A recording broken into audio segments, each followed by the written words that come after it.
when brothers இல்லைன்னா sisters live in unity, ஒற்றுமையோடு வாழும்போது, live in unity.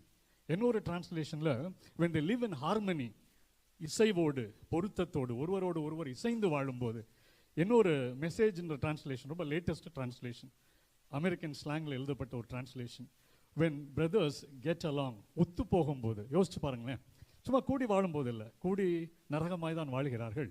ஆனால் அவர்கள் இசைந்து வாழும்போது, அவர்கள் ஒற்றுமையோடு வாழும்போது, அவர்கள் ஒத்து போகும்போது, ஒருவரோடு ஒருவர் ஒத்து போகும்போது அந்த வாழ்க்கை எப்படி இருக்கான்? எத்தனை நன்மை, எத்தனை இன்பம். ஆண்டவர் நம்ம அப்படி தான் வாழும்படி அழைத்திருக்கிறார். நாம் ராஜ்யத்தின் பிள்ளைகளாய் அழைக்கப்பட்டிருக்கிறோம். தேவனுடைய ராஜ்யம் உங்களுக்குள் இருக்குதுனாரு. ஏன்னா நாம் ரட்சிக்கப்பட்டிருந்தால் இயேசு கிறிஸ்து நமக்குள் இருக்கிறார்.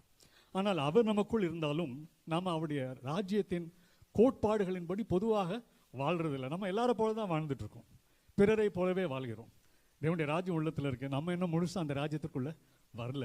அதனால தான் நாம் சபையில் வேதத்தை கற்றுக்கொள்ள வேண்டியது இருக்குது, வார்த்தையை கேட்க வேண்டியது இருக்குது, நாம் வாழ வேண்டிய விதம் வேறு என்பதை அறிந்து கொள்ள வேண்டியது இருக்குது. அதற்காக ஆவியானவரின் துணையை நாட வேண்டியது இருக்கிறது.